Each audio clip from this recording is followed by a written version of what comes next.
والسابقون الأولون من المهاجرين والأنصار والذين اتبعوهم بإحسان رضي الله عنهم ورضوا عنه.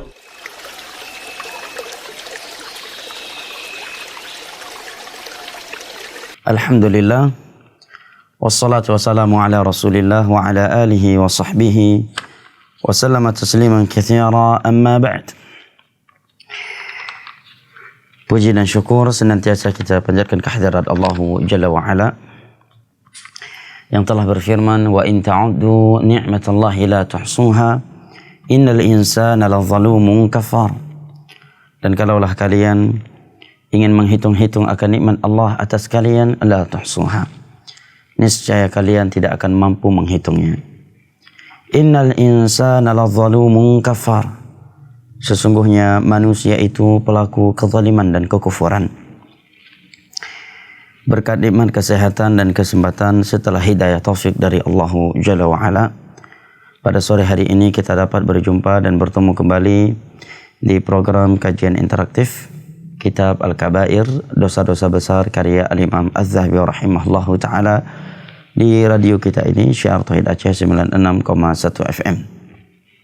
Maka kita memohon kepada Allah Jalla wa Ala, sebagaimana Ia telah mempertemukan dan mengumpulkan kita di frekuensi 96,1 FM pada radio Syiar Tauhid Aceh di program kajian interaktif sore hari ini, sebagaimana Ia telah mengumpulkan kita dan mempertemukan kita saat ini, agar kembali mempertemukan kita ma'an nabiyyin was-siddiqin wasyuhada'i was-salihin wa hasuna ulaika rafiqa, di dalam syurganya kembali di hari kiamat kelak. Amin ya rabbal alamin. Salawat beserta salam senantiasa kita sanjung sajikan kepada Nabi besar kita, keluarga dan segenap sahabat-sahabat beliau yang telah bersabda, may yuridillahu bihi khairan yufaqihu fid din. Barang siapa yang Allah inginkan kebaikan untuknya, niscaya Allah akan fahamkan ia tentang agamanya. Akhil karim wa ukhti al-karimah rahimani wa rahimakumullah, sahabat pendengar radio Syiar Tauhid Aceh 96,1 FM. Pada sore hari ini insyaallah taala kita lanjutkan kembali kajian kitab Al-Kabair, dosa-dosa besar karya Al-Imam Az-Zahabi rahimahullahu ta'ala. Dan kita masih pada dosa besar yang ke-47, yaitu dosa besar seorang wanita yang bermaksiat, yang durhaka kepada suaminya. Telah diuraikan oleh Al-Imam Az-Zahabi rahimahullahu ta'ala beberapa ayat Al-Quranul Karim dan hadis-hadis Nabi SAW serta ucapan sebagian ulama Islam terkait hal ini. Berikut ini Al-Imam Az-Zahabi rahimahullahu ta'ala meneruskan dan ucapannya, fal wajibu 'ala al-mar'ati an tatluba ridha zawjiha wa tajtaniba sukhtahu wa la tamtani'a minhu mata aradaha. Liqawli Nabi sallallahu alaihi wasallam, idza da'a ar-rajul imra'atahu ila firashihi falta'tihi wa in kanat 'ala at-tannur. Maka wajib atas setiap istri mencari ridha, meraih keridhaan suaminya, berusaha untuk menjauhi segala sikap yang dapat memurkai suaminya, dan agar dia tidak menghalangi, mencegah suaminya dari keinginannya untuk melakukan hubungan dengan dirinya kapan suaminya menginginkannya. Karena sabda Nabi SAW yang berbunyi, idza da'a ar-rajulu imra'atahu ila firashihi falta'tihi wa in kanat 'ala at-tannur. Apabila seorang suami memanggil istrinya ke tempat tidurnya untuk hubungan biologis, falta'ti, maka hendaknya istrinya tersebut datang seketika itu, memenuhinya seketika itu. Wa in kanat 'ala tannur, sekalipun dia sedang berada di depan dapurnya, sedang memasak.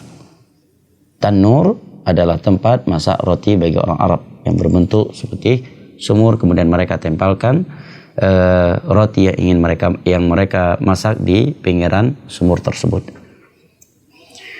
Kondisi yang seperti ini adalah kondisi yang sungguh berat bagi sebagian besar kaum istri untuk memenuhi panggilan suami yang menginginkan hubungan biologis dengannya. Dia sedang masak, ya, tentunya sedang fokus. Orang yang wanita yang namanya wanita sedang masak, tentunya dia sedang fokus dengan masakannya. Dia tidak dapat meninggalkannya begitu saja. Karena kapan dia meninggalkan suatu masakan yang sedang masak, itu bisa mengakibatkan ya tidak matang atau bahkan hangus, ya. Kemudian juga mungkin dia lagi tidak mood karena yang namanya wanita sedang masak. Tentunya kondisi ya, kesegaran tubuhnya tidak seperti ketika dia sedang berdandan atau di saat dia baru selesai mandi dalam keadaan bersih. Ya. Tetapi kata Nabi SAW, andai kata suaminya memanggil dia untuk melakukan hubungan pasangan suami istri ke tempat tidurnya, dan dia sedang dalam kondisi seperti itu, hendaknya dia seketika itu memenuhi panggilan suaminya. Apalagi kalau bukan dalam kondisi yang seperti ini. Dalam hadis ini Nabi SAW memerintahkan seorang istri yang sedang masak di depan dapurnya. Dan Nabi SAW menyebutkan wa in kana ala tanur, sekalipun dia sedang berada di depan tanurnya. Dan kita tahu yang namanya tanur, ya, dapur tradisional orang Arab untuk memasak roti. Kalau ditinggalkan, roti akan hangus, atau api akan mati, sehingga harus dihidupkan kembali dari awal. Dan itu sesuatu yang susah, sesuatu yang memberatkan kaum wanita, menghidupkan api dari awal kembali untuk tanur, atau membiarkan roti yang telah ditempel di pinggiran sumur tanur tersebut, tatkala telah diambil akan hangus, gosong. Dan apabila apinya mati, maka akan memberatkan dia untuk menghidupkan nya kembali. Akan tetapi kata Nabi SAW, andai kata suaminya memanggil dia ke tempat tidurnya dan dia dalam kondisi yang seperti itu, falta'tihi wa in kanat 'ala tanur, maka hendaknya seketika itu dia mendatangi, memenuhi keinginan suaminya tersebut. Subhanallah, betapa besar dan tinggi hak seorang suami di dalam Islam.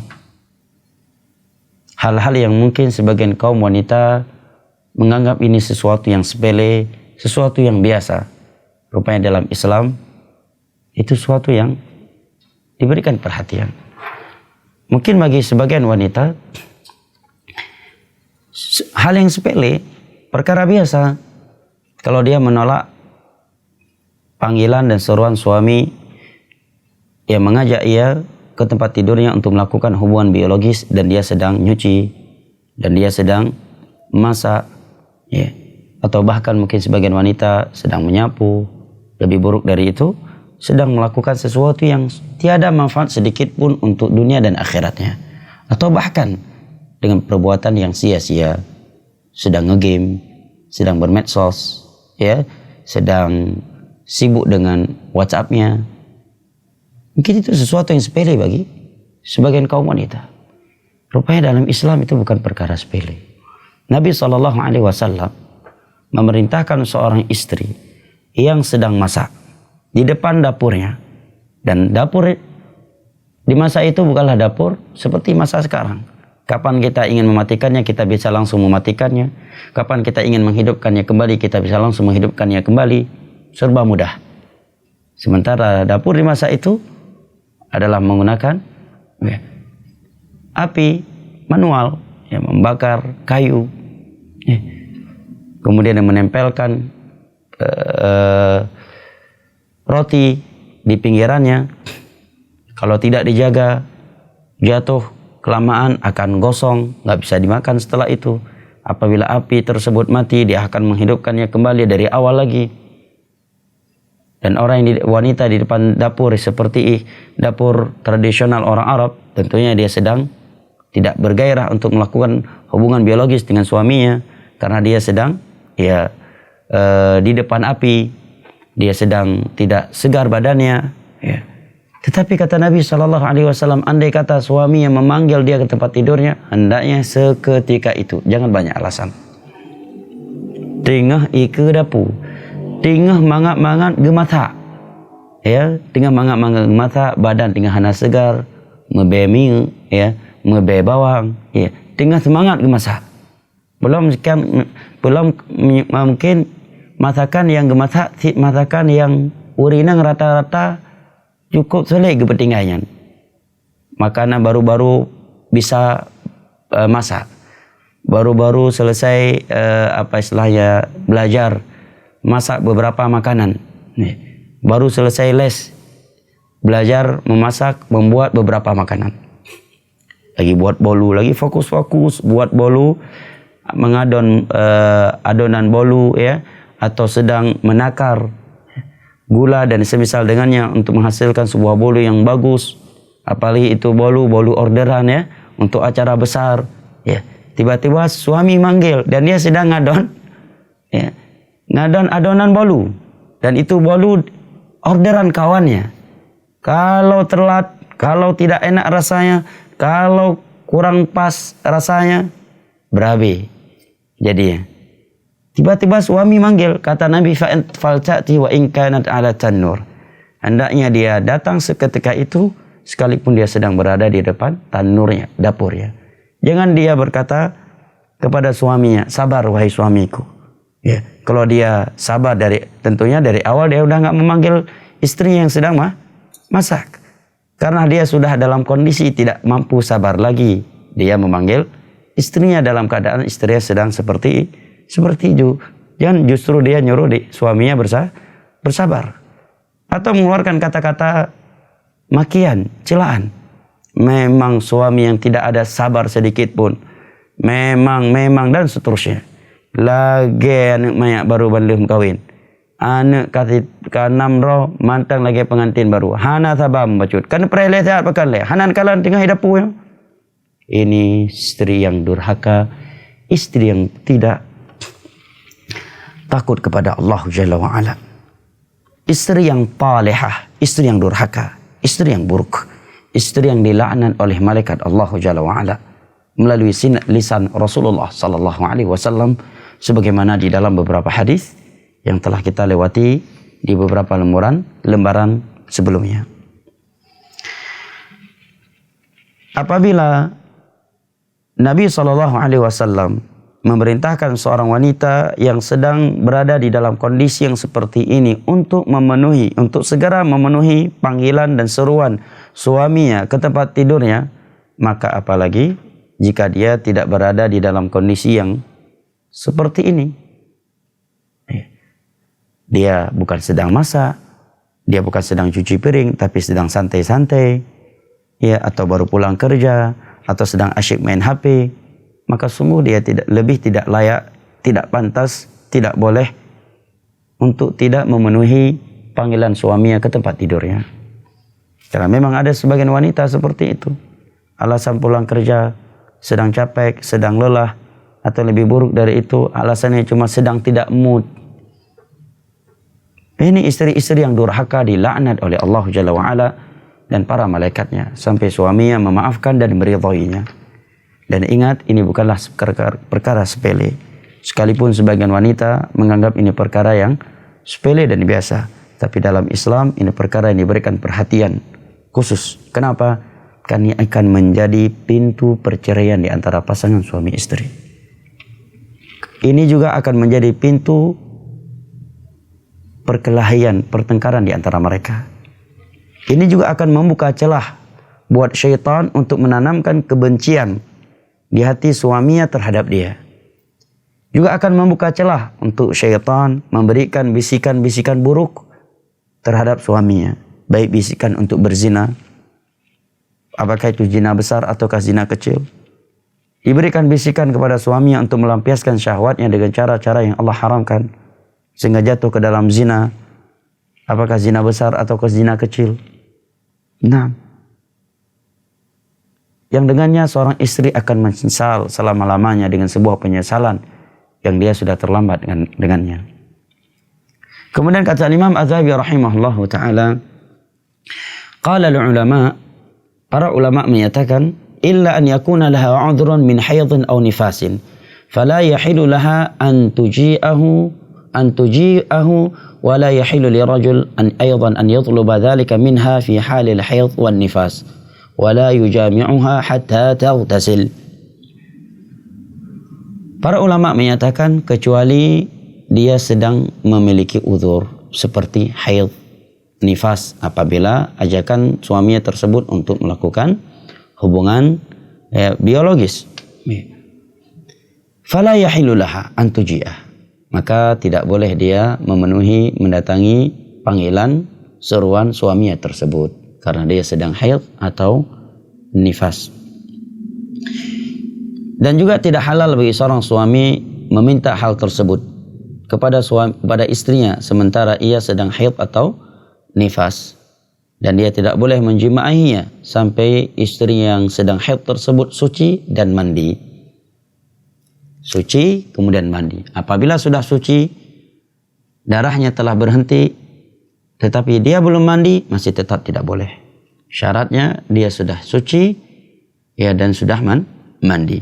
Allah Jalla wa Ala berfirman di dalam surat Al-Baqarah ayat 222, fa'tazilun nisaa fil mahid wa la taqrabuhunna hatta yatahharna fa idza tatahharna fa'tuhunna min haitsu amarakumullah. Jauhilah istri-istri kalian fil mahid, di tempat yang terjadi haid. Artinya hanya bagian itu yang tidak boleh didatangi oleh seorang suami, tidak selain itu. Dan janganlah kalian mendekati mereka, menjimai mereka sehingga mereka telah suci. Dan apabila mereka telah bersuci, yaitu mandi, maka silahkan kalian mendatangi mereka dari sisi yang Allah Jalla wa'ala perintahkan kepada kalian. Ini ayat menerangkan kepada kita larangan bagi seorang suami untuk mendatangi istrinya yang sedang haid di tempat haidnya. Dan apabila istrinya sedang haid, maka dia tidak boleh melakukan hal tersebut di tempat tersebut kecuali dia telah suci kemudian telah mandi. Di dalam sebuah hadis yang diriwayatkan oleh Al-Imam di luar Bukhari dan Muslim, Nabi SAW bersabda, man ata haidan أو من أتى حائضا أو امرأة من دبورها فقد كفر بما أنزل على محمد. Barang siapa yang mendatangi seorang wanita yang sedang haid atau wanita yang tidak haid tetapi fi duburiha, dia mendatanginya di duburnya, maka sungguh dia telah kufur terhadap agama yang telah Allah Jalla wa'ala turunkan kepada Nabi Muhammad SAW. Di dalam hadis yang lain Nabi SAW menyatakan, mal'unun man ata haidan aw imra'atan fi duburiha. Sungguh terlaknat lelaki yang mendatangi istri yang sedang haid atau mendatangi istrinya yang sedang tidak haid tetapi pada duburnya. Ini adalah lelaki yang dilaknat. Baik, dari alinea ini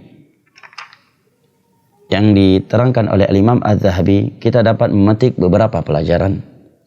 Yang pertama, seorang istri apabila dipanggil oleh suaminya untuk kebutuhan biologisnya ke tempat tidurnya, hendaknya dia selalu memenuhinya seketika itu. Hendaknya dia segera pergi memenuhi keinginan dan permintaan suaminya tersebut dalam kondisi apapun.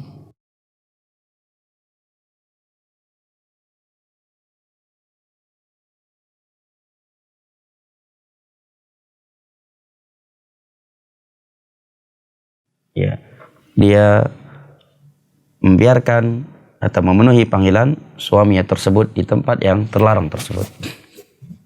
Maka hendaknya seorang wanita, seorang istri tidak bermudah-mudahan menolak permintaan suaminya tersebut. Pelajaran yang kedua, apabila dalam hal yang seperti itu, dengan kondisi seperti itu, seorang istri tidak boleh menolak permintaan suaminya, apalagi jika suaminya meminta sesuatu yang tidak lebih berat dari itu dan kondisi dia juga mudah untuk memenuhinya. Sebagai contoh, misalkan si suami pulang minta nasi, ya, ini kan bukan sesuatu yang berat. Dia tinggal ngambil nasi di dapur, ya, dia taruhkan ke dalam piring, dia berikan lauk, dia ambilkan air putih. Dan si istri pun dalam kondisi yang mudah mampu untuk melakukannya. Maka kalau dia menolaknya, maka sungguh itu lebih tidak pantas lagi. Karena memang ada sebagian istri saking durhaka dan saking cueknya mereka terhadap suami mereka. Suami minta nasi aja terkadang dia malas memenuhinya. Ambil sendiri kenapa? Macam anak kecil aja. Macam pengantin baru aja. Mengkek kali, kata sebagian orang. Mengkek kali. Kalau terlalu mengkek, terlalu manja. Malas. Itu nasi dekat di situ kok. Tinggal ambil sendiri kenapa? Itu loh udah ada di atas meja. Mengkek kali. Anak-anak aja ngambil sendiri nasi. Anak-anak aja ngambil sendiri air minum. Masya Allah. Istri yang seperti ini. Ya, rumah yang mewah, yang indah menjadi neraka jahanam kalau ada istri yang seperti itu di dalam rumah. Istri nggak akan diberkahi oleh Allah Jalla wa'ala. Akan selalu dalam kegelisahan dan kegundah-gulanaan orang-orang yang seperti itu. Karena al-jaza min jinsil amal. Balasan Allah kepada hambanya sesuai dengan perbuatan yang ia lakukan. Apabila seorang istri yang sedang masak di depan tanur, dapur tradisional orang Arab, kemudian dipanggil oleh suaminya ke tempat tidurnya, untuk kebutuhan biologisnya, dia harus memenuhinya seketika itu, sekalipun api akan mati, sekalipun makanan yang sedang dia masak bakal gosong, bakal tidak masak. Nabi katakan, hendaknya dia langsung pergi memenuhi panggilan suaminya. Apalagi bukan dalam kondisi yang seperti itu. Lebih lagi bukan untuk permintaan yang lebih berat dari itu. Atau lebih ringan dari itu. Pelajaran lain yang dapat kita petik dari hadis ini, kata para ulama, seorang istri hendaknya pandai, cerdas, peka terhadap celah-celah syaitan untuk merusakkan hubungan di antara mereka berdua, untuk meretakkan keharmonisan dan keromantisan di antara mereka berdua. Hendaknya dia benar-benar tahu, faham tentang celah-celah syaitan yang dapat membuat mereka bercerai. Yang dapat membuat suaminya tidak lagi suka cinta kepadanya. Karena sungguh kerugian yang amat besar bagi seorang istri tatkala suami tidak pernah lagi meminta hal tersebut kepadanya. Tatkala suami hanya melakukannya ketika istri sudah siap atau istri yang memintanya. Maka bersyukurlah seorang istri, hendaknya dia bahagia kalau suami masih mau meminta atau sering meminta hal tersebut kepadanya. Tapi kalau sudah suami tidak pernah meminta lagi hal seperti itu, kebutuhan tersebut kepadanya, bahkan dia tidak melakukannya kecuali kalau istri yang mengajak, maka khawatirlah. Jangan-jangan. Ya, banyak kemungkinan buruk. Karena memang Allah Jalla wa'ala telah menciptakan seorang lelaki butuh hal tersebut dari istrinya. Sebagaimana Allah menciptakan seorang istri membutuhkan hal tersebut dari kaum lelaki. Maka hendaknya seorang istri bersyukur kepada Allah Jalla wa'ala dan senang ketika suaminya masih sering meminta hal tersebut kepadanya. Menunjukkan di luar suami adalah orang yang menjaga dirinya. Dia berusaha untuk tidak jatuh ke dalam zina besar maupun zina kecil di luar rumahnya. Sehingga dia semangat untuk melampiaskannya dengan cara yang halal, yang berpahala dengan istrinya. Maka sungguh keji, sungguh kejam, sungguh amat keras, dan sungguh amat tega seorang istri menolak permintaan, seruan, keinginan suaminya tersebut tatkala suaminya meminta hal tersebut kepadanya.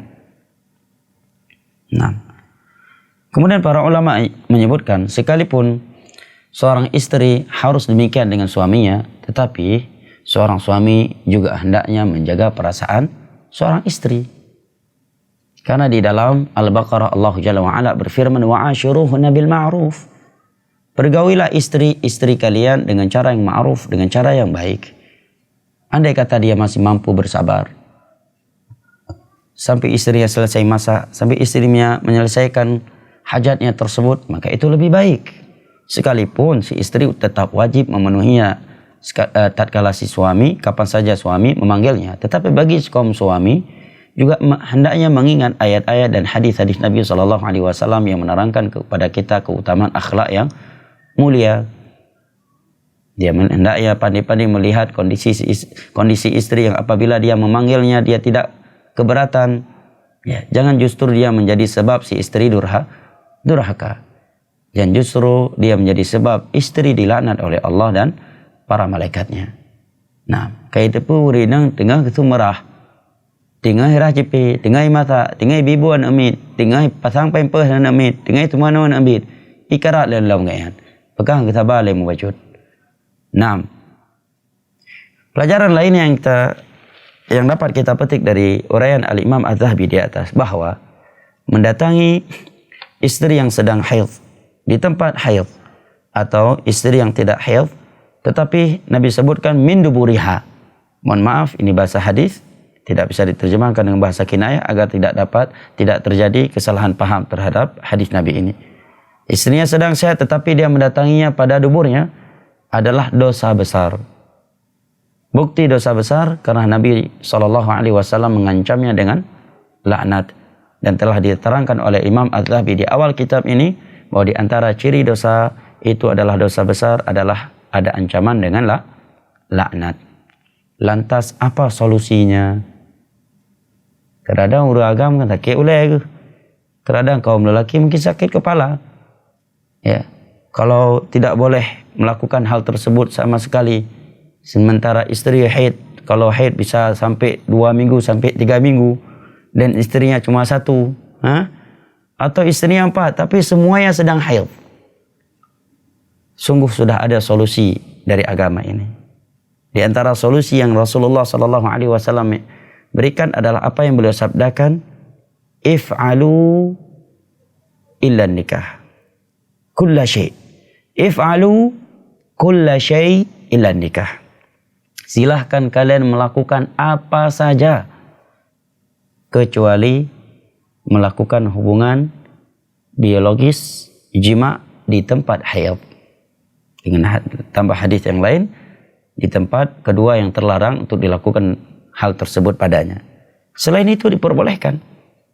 Nah, tentunya maksud selain itu secara rinci saya kira sesuatu yang dapat dipahami dan tidak perlu saya rincikan lagi ya. Taib.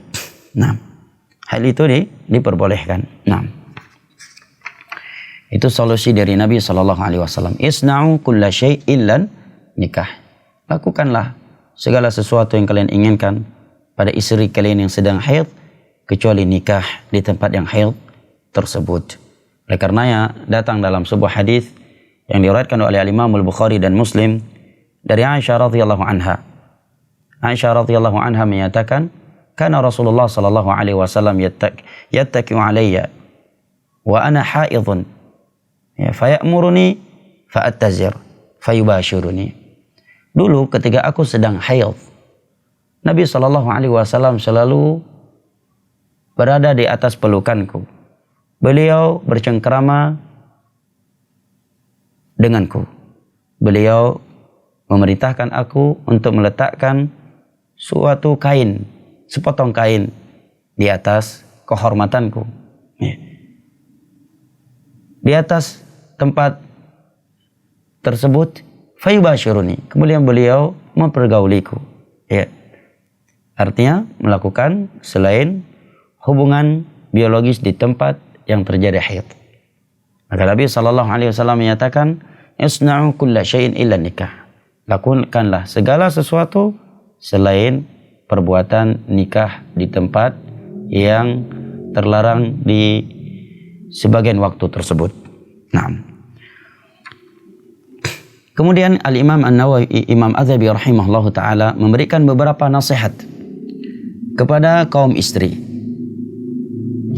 Beliau menyatakan, wa yanbaghi lil mar'ati an ta'rifa anha kal mamluki li zawji fala tatasarraf fi nafsiha wala fi malihi illa bi idnihi wa tuqaddim haqqahu ala haqqiha. Seyogyanya bagi seorang istri mengetahui bahwa dia, seorang wanita, seorang istri itu seperti budak sahaya bagi suaminya. Apa maksudnya? Maksudnya, kata beliau, dia tidak boleh melakukan sesuatu pada dirinya dan harta suaminya kecuali dengan izin suaminya. Maka sungguh tidak pantas seorang istri motong rambut tanpa izin suaminya. Tiba-tiba pulang suami ke rumah rambut urinang ka ait lagu ini det si kai ko. Ya, hang det tak ate ke nganggala urinang panjang tiba-tiba urinang ka lagi anak muda pada dia. Urinang ka lagi wanceli. Ya. Sudah seperti laki-laki. Ya. Atau tiba-tiba karena kawat baik gau urinang kata kerja uragam. Hani pegah bala kau ibu kawat ba igoi. Nah. Kerja uragam. Pagkalan karena kawat. Karena terkadang ada suami yang merasa jijik ketika melihat ada besi yang melingkar-lingkar di mulut istrinya. Maka kata Syekh, fala tatasarraf fi nafsiha. Jangan dia melakukan suatu perubahan atau sesuatu pada dirinya illa biizni, kecuali dengan izin suaminya. Dia mau potong rambut minta izin, bang boleh nggak adik potong rambut, ya. Atau dia mau apa istilahnya pasang apa warna-warna tuh apa kaca apa inai, dia mau pakai inai karena memang bisa jadi ada laki-laki yang dia nggak suka istrinya pakai inai. Mungkin dia mau pakai anting di hidungnya, ya, atau suatu bentuk anting, kalung, ya, dengan suatu bentuk, baik di lehernya, pakai gelang, di kakinya atau di tangannya. Baiknya dia minta izin dulu kepada suaminya, karena sesuatu yang dia pakai tersebut tujuan dalam agama adalah untuk membuat si suami semakin sayang, semakin cinta tatkala memandangnya. Jangan dia melakukan sesuatu pada dirinya yang justru dengan itu menyebabkan kecintaan suaminya berkurang pada dirinya.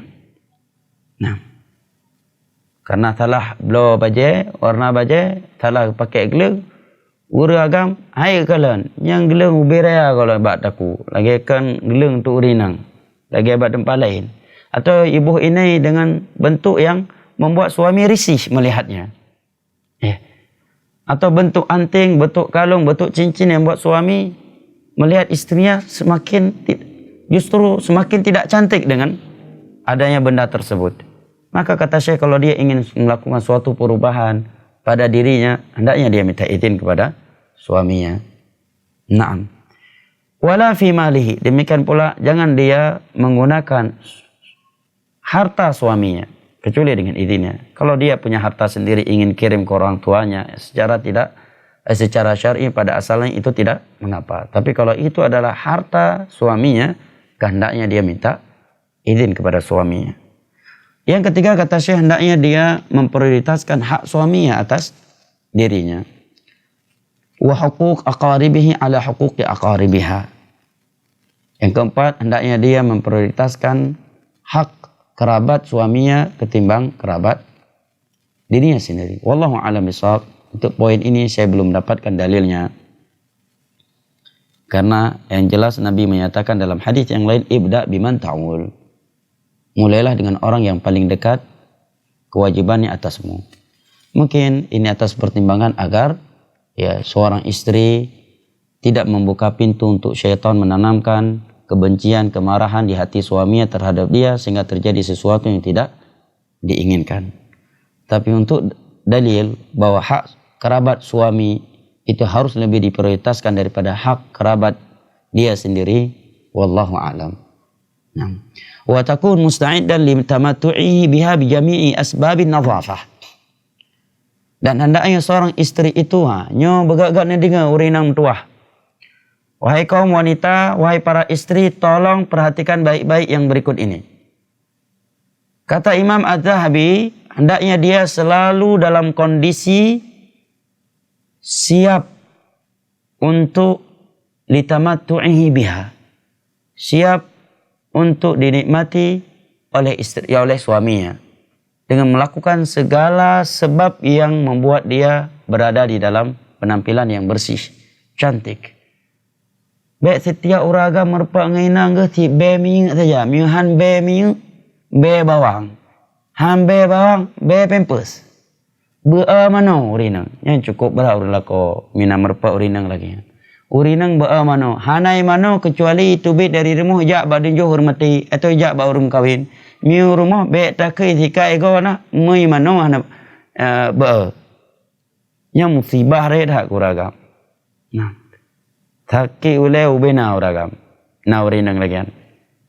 Jangan sampai dirinya di rumah selalu seperti kuntilanak yang sudah berumur 85 tahun.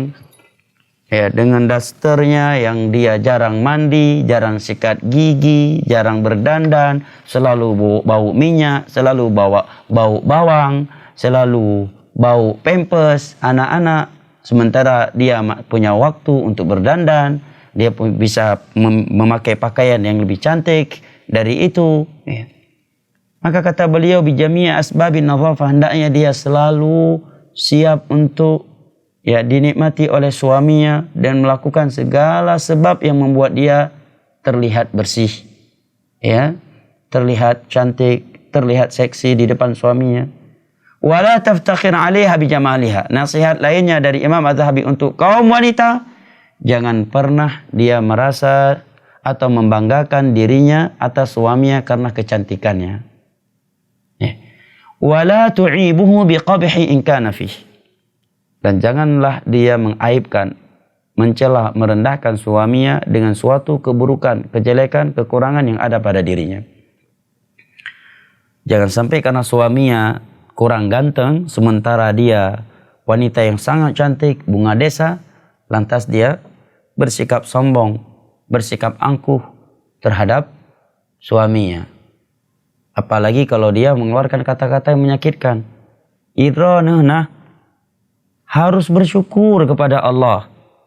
Na orang agam bro lagi ronah merpa urinang yang lagak lagi long. Itu bahasan cukup paid uragam. Biryani dengan pa kami ke hai ke pajole. Mau temi tu di temi dengar tu lagi dari urinang. Idro benan depu. Ya. Pat na uragam yang bro lagi ronah merpa urinang yang lagak lagi long. Bersyukur ronah gebi urinang lagi long. Ini cukup sakit. Mina urinang lagian. Kata Syekh, wala taftakhir 'alaihi bijamaliha. Jangan sekali-kali dia bersikap angkuh terhadap suaminya karena kecantikannya. Kamu tuh harus banyak bersyukur, bang. Ada lelaki sejelek kamu dapat istri secantik aku. Coba lihat di luar sana betapa banyak laki-laki yang mereka lebih tampan dari kamu, lebih kaya dari kamu, karirnya lebih bagus dari kamu, tapi istri mereka tidak ada yang lebih cantik daripadaku. Makanya bersyukur loh. Itu istri yang luar biasa. Ya, istri yang sangat menyakiti suaminya. Dan ingat, tidaklah seorang istri menyakiti suaminya kecuali ada bidadari dari surga yang menyatakan, celakalah engkau, jangan engkau sakiti dia, karena tidak lama lagi dia akan berpindah ke kami. Sebagaimana dalam sebuah hadis yang disahihkan oleh sebagian para ulama. Dan jangan pula kata Syekh, wala tu'ibuhu biqabhin in kana fi. Dan jangan pula dia mencela, merendahkan suaminya karena suatu kekurangan yang ada pada suaminya. Misalkan qadarullah dia dapat suami yang cadel. Suaminya ganteng, tampan, tapi cadel. Gak bisa ucapkan apa? Ya. Terkadang ada sebagian istri menertawai. Enggak boleh. Atau qadarullah Allah menguji dia mendapat suami yang mungkin sedikit mancung mulutnya, ya. Atau rambutnya kurang sempurna, botak ting, ini bahasa Aceh. Tiba botak dengan bahasa Indonesia. Botak halus, ya. Kalau suaminya pakai penutup peci, terlihat gagah. Begitu buka peci, langsung terlihat botak yang licin tersebut. Maka tidak boleh seorang istri merendahkan, walaupun dengan dalam konteks bercanda, merendahkan suaminya karena suaminya botak, karena suaminya ya hitam, karena suaminya kurus, atau karena suaminya berperut buncit, ya nggak boleh. Karena suaminya cadel, ya, atau suaminya dari suku yang bagi dia itu keumuman manusia, suku tersebut suku yang tidak baik. Wala tu'ibuhu biqabihin in kana fih. Tidak boleh. 6. Kemudian saya bawa sebuah cerita yang dengannya kita akhiri majelis kita pada hari ini. Ada seorang ulama yang bernama Al-Asba'i menceritakan dengan sebuah cerita yang akan kita lanjutkan pada pertemuan mendatang insyaallah taala. Saya kira sampai di sini, lebih dan kurangnya saya mohon maaf. Wabillahi taufiq wal hidayah wa sallallahu ala nabiyina Muhammad wa ala alihi wa sahbihi wasallam wa akhiru da'wana anil hamdulillahi rabbil alamin. Wassalamualaikum warahmatullahi wabarakatuh.